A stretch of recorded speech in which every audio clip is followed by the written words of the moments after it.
इस लेक्चर में हम लोग पढ़ेंगे आज वेपर कंप्रेशन रेफ्रिजरेशन साइकिल के बारे में, यानी कि working of domestic refrigerator. Working of domestic refrigerator.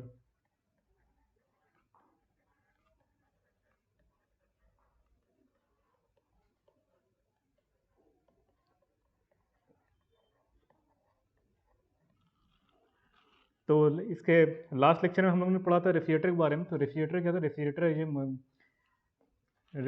था? रेफ्रिजरेटर वो था, एक डिवाइस थी which maintain lower temperature compare to surrounding.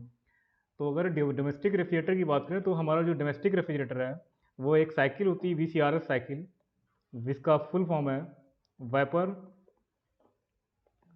Compression refrigeration cycle.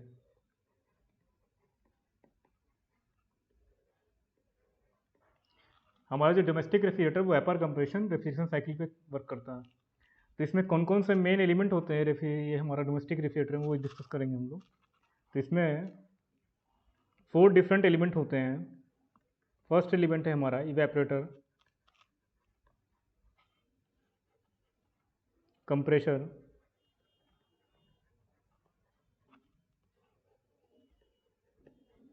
Condenser, फिर लास्ट है हमारा एक्सपेंशन वाल्व।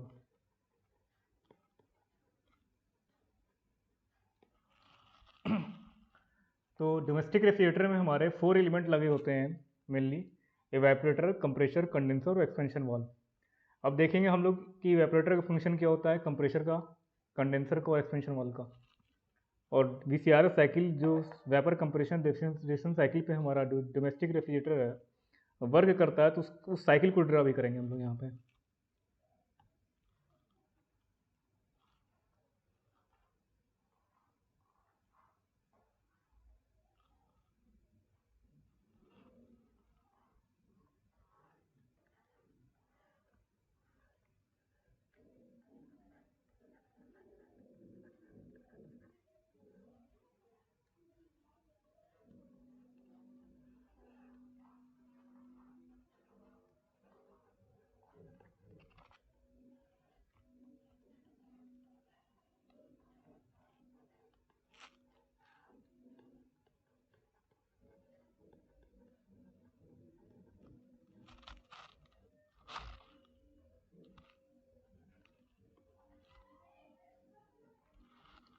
ये हमारा डोमेस्टिक रेफ्रिजरेटर का लाइन डायग्राम है।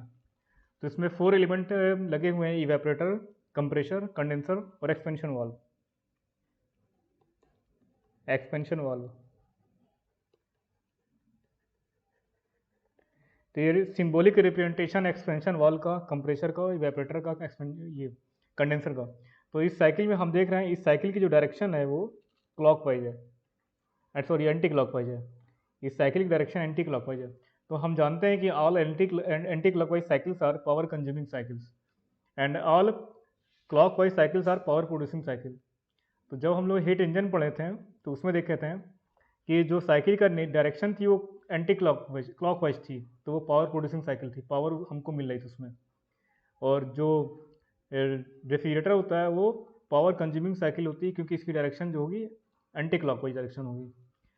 तो अब हम देखेंगे कि हमारे रेफ्रिजरेटर में कैसे लो टेम्परेचर मेंटेन रहता है, यानी कैसे कूलिंग इफेक्ट हम प्रोड्यूस करते हैं। तो हम मान लें कि ये हमारा स्टोरेज स्पेस है, यानी कि हम यहाँ पे अपने जो भी सामान है, वेजिटेबल सामान लें, उसका टेम्परेचर एक सर्टेन टेम्परेचर को मेंटेन रखना है। तो स्टोरेज स्पेस में जो टेम्परेचर है, यानी कि हमको 2 डिग्री सेल्सियस का टेम्परेचर मेंटेन रखना है। और हम जानते हैं कि इस 2 डिग्री सेल्सियस के टेम्परेचर को मेंटेन करने के लिए हीट को रिमूव करना पड़ेगा सिस्टम से, स्टोरेज स्पेस से, तभी जो स्टोरेज स्पेस का टेम्परेचर है वो 2 डिग्री सेल्सियस मेंटेन रहेगा। तो जो सिस्टम से हीट को या स्टोरेज स्पेस से हीट को एब्जॉर्ब करता है उसको रेफ्रिजरेंट बोलते हैं। तो रेफ्रिजरेंट क्या करता है, स्टोरेज स्पेस से हीट को एब्जॉर्ब करेगा, तो स्टोरेज स्पेस का टेम्परेचर लो टेम्परेचर मेंटेन रहेगा। तो हम क्या करेंगे, रेफ्रिजरेंट को जो सब्सटेंस होता है, बोला जाता है रेफ्रिजरेंट को बोला जाता है refrigerant are the substance which absorb heat from the storage space in order to maintain lower temperature compare to surrounding. तो रेफ्रिजरेंट जो होता है हमारा,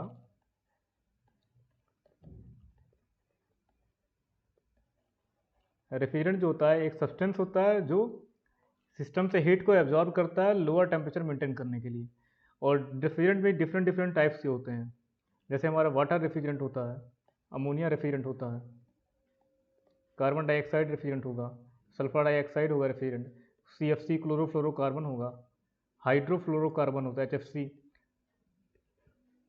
R12 refrigerant, R22 refrigerant, etcetera. तो ये डिफरेंट डिफरेंट टाइप्स के रेफ्रिजरेंट होते हैं जिनको हम यूज़ करते हैं अपने रेफ्रिजरेटर मशीन में कि हमारी स्टोरेज से स्पेस से हीट को एब्जॉर्ब करे और लो टेम्परेचर मेंटेन करें। तो इसमें अगर वाटर जो होता है ये भी एक टाइप का रेफ्रिजरेंट होता है वाटर का। अमोनिया भी यूज़ करते हैं हम लोग डोमेस्टिक रेफ्रिजरेटर में, यूज़ नहीं करते हैं क्योंकि टॉक्सिक होता है, इसलिए डोमेस्टिक रेफ्रिजरेटर में अमोनिया का यूज़ नहीं किया जाता है। तो जो कोल्ड स्टोरेज वगैरह होते हैं वहाँ पे हम लोग अमोनिया रेफ्रिजरेंट का यूज़ करते हैं। तो हम क्या कर रहे हैं, इसमें से कोई भी रेफ्रिजरेंट हम सेलेक्ट कर लिए, उस रेफ्रिजरेंट को इसमें फ्लो कर दिए रेफ्रिजरेटर साइकिल में।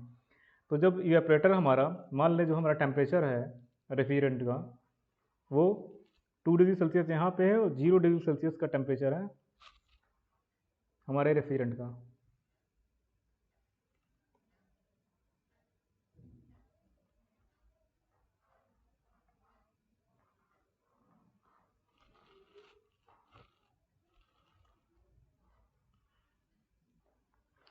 तो हमारा 0 डिग्री सेल्सियस का लिक्विड रेफ्रिजरेंट इंटर कर रहा है इवेपरेटर के अंदर। तो इवेपरेटर में क्या होता है, इस तरह के कॉइल लगे होते हैं। ये हमारा इवेपरेटर मान लें, तो इवेपरेटर के अंदर इवेपरेटर कॉइल लगे होते हैं इस तरह के। तो रेफ्रिजरेंट हमारा इवेपरेटर कॉइल की तरफ फ्लो करता है। तो मान लें जो हमारा at the inlet of evaporator जो रेफ्रिजरेंट का टेम्परेचर है वो 0 डिग्री सेल्सियस है और वो लिक्विड स्टेट में है। और जब हमारा रेफ्रिजरेंट इवेपरेटर कॉइल से फ्लो करेगा तो क्या करेगा, स्टोरेज स्पेस का टेम्परेचर 2 डिग्री सेल्सियस है और रेफ्रिजरेंट का 0 डिग्री सेल्सियस है। तो रेफ्रिजरेंट जो करेगा वो स्टोरेज स्पेस की हीट को एब्जॉर्ब करेगा, यहाँ से हीट का एब्जॉर्प्शन होगा। तो जब हीट को एब्जॉर्ब करेगा तो हमारा जो लिक्विड रेफ्रिजरेंट था वो वेपर में कन्वर्ट हो जाएगा और 0 डिग्री सेल्सियस के वेपर रेफ्रिजरेंट में हमारा जो रेफ्रिजरेंट है वो कन्वर्ट हो गया। तो यहाँ पे एक चीज़ हम देख रहे हैं कि जो हमारे रेफ्रिजरेंट का टेम्परेचर है वो सेम है, मगर जो स्टेट है रेफ्रिजरेंट का वो चेंज हो गया। तो हम जानते हैं कि अगर टेम्परेचर सेम है और किसी भी फ्लूइड का स्टेट चेंज हो गया सब्सटेंस का, तो वहाँ लेटेंट हीट ट्रांसफर होती है। The heat associated with phase change is known as latent heat and the heat associated with temperature change is known as sensible heat. तो जो हमारा रेफ्रिजरेंट है वो स्टोरेज स्पेस से लेटेंट हीट को absorb करेगा। जब लेटेंट हीट को एब्जॉर्ब करेगा तो फेस चेंज हो जाएगा उसका और टेम्परेचर सेम रहेगा। अब 0 डिग्री सेल्सियस का वेपर रेफ्रिजरेंट एक डिवाइस होती है कंप्रेशर में जाएगा। कंप्रेशर का काम होता है कि गैसेस को कंप्रेस करना, यानी कि गैसेस का प्रेशर और टेम्परेचर इंक्रीज करना। तो जो कंप्रेशर को रन करने के लिए हम लोग इलेक्ट्रिकल पावर का यूज़ करते हैं, इलेक्ट्रिकल सप्लाई देते हैं, इलेक्ट्रिकल इनपुट, इलेक्ट्रिकल एनर्जी देते हैं। तो इसीलिए जो इलेक्ट्रिकल इनपुट देंगे हम, तो इसीलिए बोला जाता है कि ये पावर कंज्यूमिंग साइकिल होती है, हम अपने जेब से खर्च करके दे रहे हैं।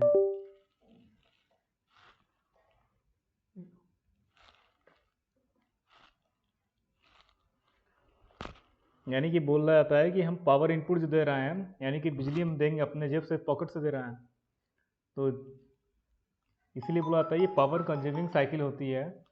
और जो हमारा हीट इंजन होता है वो पावर प्रोड्यूसिंग साइकिल होती है, क्योंकि इसमें पावर हमको मिलती है।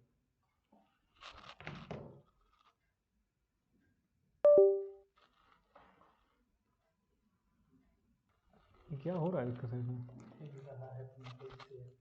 तो ठीक है, मेरे फोन की स्क्रीन देखना।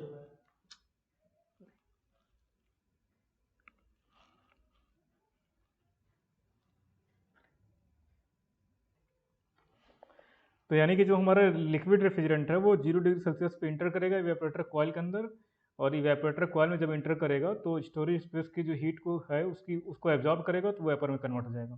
और फिर उसको वेपर रेफ्रिजरेंट को हम सप्लाई कर देंगे कंप्रेशर में। कंप्रेशर क्या करेगा, जो गैसेज होते हैं उनको कंप्रेस करता है, तो उनका प्रेशर और टेम्परेचर इंक्रीज करेगा। तो 0 डिग्री सेल्सियस का वेपर रेफ्रिजरेंट कंप्रेशर में इंटर कर गया। अब कंप्रेशर जो है इसके टेम्परेचर को इंक्रीज करेगा। तो मान लें हमारा at the outlet of compressor जो हमारे रेफ्रिजरेंट का टेम्परेचर है, at the outlet of compressor हमारे रेफ्रिजरेंट का टेम्परेचर हो गया 38 डिग्री सेल्सियस।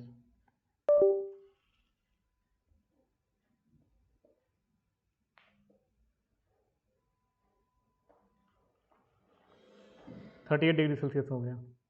इस किस स्टेट में? वेपर स्टेट में, वेपर फेज में। और जो हमारे सराउंडिंग का टेम्परेचर है, सराउंडिंग टेम्परेचर है हमारा टी एस से शो करना है हम।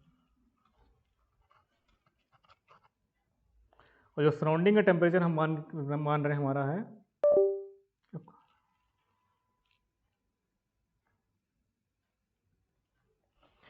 तो हमारे जो eight the outlet of compressor जो वेपर रेफ्रिजरेंट का टेम्परेचर है वो 38 डिग्री सेल्सियस है।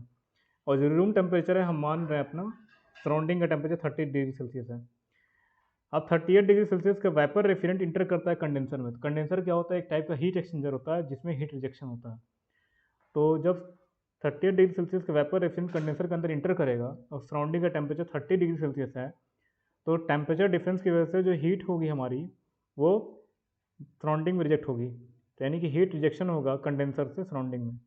कौन रिजेक्ट करेगा हीट को? हमारा रेफ्रिजरेंट करेगा। तो हीट रिजेक्शन हो रहा सराउंडिंग में। तो हम देख रहे हैं जब हीट रिजेक्शन होगा सराउंडिंग में तो जो वेपर रेफ्रिजरेंट है वो लिक्विड में कन्वर्ट हो जाएगा। तो इसीलिए बोला जाता है कंडेंसेशन, कंडेंसर का नाम कंडेंसेशन से आया, यानी कि यहाँ पे कंडेंसेशन हो रहा है। कंडेंसेशन क्या होता है? जिसमें हमारा वेपर जो है लिक्विड में कन्वर्ट होगा। और हीट एक टाइप का हीट एक्सचेंजर होता है। और इवेपरेटर का नाम इवेपरेशन से आया है कि हम जानते हैं कि इवेपरेशन में क्या होता है? लिक्विड वेपर में कन्वर्ट होता है। और इवेपरेटर में क्या हो रहा है? हमारा जो रेफ्रिजरेंट है वो लिक्विड स्टेट से वेपर स्टेट में कन्वर्ट हो रहा है। तो अब 38 डिग्री सेल्सियस का वेपर रेफ्रिजरेंट जब कंडेंसर में इंटर करेगा तो टेम्परेचर डिफरेंस की वजह से, क्योंकि सराउंडिंग का टेम्परेचर 30 है और जो वेपर जा रहा है कंडेंसर के अंदर उसका टेम्परेचर 38 है, तो हीट जो होगी ट्रांसफर होगी high temperature to low temperature, तो वेपर हमारा लिक्विड में कन्वर्ट हो जाएगा। 38 डिग्री सेल्सियस का वेपर रेफ्रिजरेंट कहाँ आ जाएगा? 30 डिग्री सेल्सियस के लिक्विड रेफ्रिजरेंट में कन्वर्ट हो जाएगा। अब 30 डिग्री सेल्सियस का लिक्विड रेफ्रिजरेंट एक डिवाइस होती है एक्सपेंशन वाल्व, उसमें इंटर करेगा। तो एक्सपेंशन वाल्व में क्या होता है? एक्सपेंशन वाल्व एक डिवाइस होती है जिसमें प्रेशर और टेम्परेचर दोनों डिक्रीज करता है। पहले हमारा जो प्रेशर था वो कंडेंसर प्रेशर था, अब हमारा जो प्रेशर होगा रेफ्रिजरेंट का वो इवेपोरेटर प्रेशर होगा और टेम्परेचर भी डिक्रीज करेगा। तो हम देख रहे हैं at the inlet of expansion valve हमारा जो रेफ्रिजरेंट है वो 30 डिग्री सेल्सियस में है, लिक्विड स्टेट में है।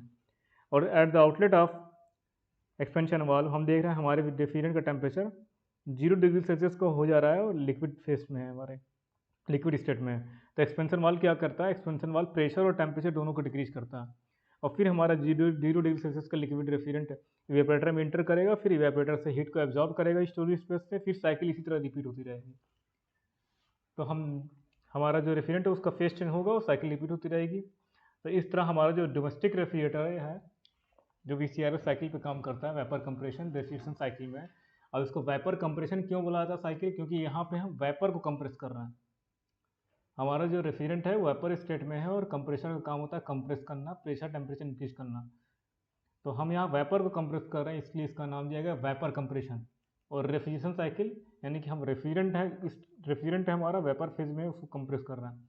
और एक साइकिल है क्योंकि इसका इनिशियल और फाइनल पॉइंट सेम है, एक क्लोज्ड लूप बन रहा तो इसको बोलता है साइकिल। तो इस तरह हमारा जो डोमेस्टिक रेफ्रिजरेटर है इसमें जिसमें 4 एलिमेंट लगे होते हैं, evaporator, compressor, condenser, expansion valve. इससे इस तरह काम डिफरेंट इसके फंक्शंस होते हैं। इस तरह हमारा जो डोमेस्टिक रेफ्रिजरेटर है कूलिंग इफेक्ट प्रोड्यूस करता है। और हम देख रहे हैं यहाँ पे कि जो हमारे 4 एलिमेंट लगे हैं इवेपोरेटर, कंप्रेसर, कंडेंसर और एक्सपेंशन वाल्व, इसमें केवल एक डिवाइस है जहाँ पे हम लोग वर्क इनपुट दे रहे हैं। वो कौन सी डिवाइस है? कंप्रेसर। बाकी कंडेंसर और इवेपोरेटर में क्या हो रहा है? केवल हीट का एक्सचेंज हो रहा है, हीट ट्रांसफर हो रहा है और केवल हम लोग वर्क इनपुट दे रहे हैं कंप्रेशन में। तो जब COP हम लोग निकाले थे, हम लोग देखे थे रेफ्रिजरेटर में, तो COP निकाले थे desired effect upon work input. तो वर्क इनपुट मतलब किसको इनपुट दे रहे हैं? हम लोग कंप्रेशर को दे रहे हैं, तो कंप्रेशर का वर्क इनपुट लिखेंगे हम लोग वहाँ पे। तो COP जब निकालेंगे हम लोग तो डिजायर्ड इफेक्ट हमारा Q1 अपॉन वर्क इनपुट जो होगा वो कंप्रेशर का होगा, PC। क्योंकि हम लोग केवल यहाँ पे एक डिवाइस कंप्रेशर लगी जिसको हम वर्क इनपुट दे रहे हैं। तो अगर हमारा लिक्विड होता उसको प्रेशर और प्रेशर इंक्रीज करना होता तो हम पंप लगाते हैं। यहाँ कंप्रेसर इसलिए लगाए हैं क्योंकि हमको गैस का प्रेशर और टेम्परेचर इंक्रीज करना, तो इसलिए कंप्रेशन लगाएं। तो इस तरह हमारा जो डोमेस्टिक रेफ्रिजरेटर है काम करता है। और हम लोग नेक्स्ट लेक्चर में देखेंगे कि वीसीआरएस साइकिल ड्रा कैसे करते हैं, टीएस डायग्राम क्या होता है, एचएस डायग्राम क्या होता है, पीएच डायग्राम क्या होता है, और कैसे हम वर्क इनपुट कैलकुलेट करेंगे। तो एक जो वेपर कंप्रेशन साइकिल है उसकी हम एनालिसिस करेंगे, और क्या क्या एजम्पशन लेते हैं एनालिसिस करने के लिए, और सीओपी फाइनल क्या निकल के आती है वो हम लोग नेक्स्ट लेक्चर में देखेंगे।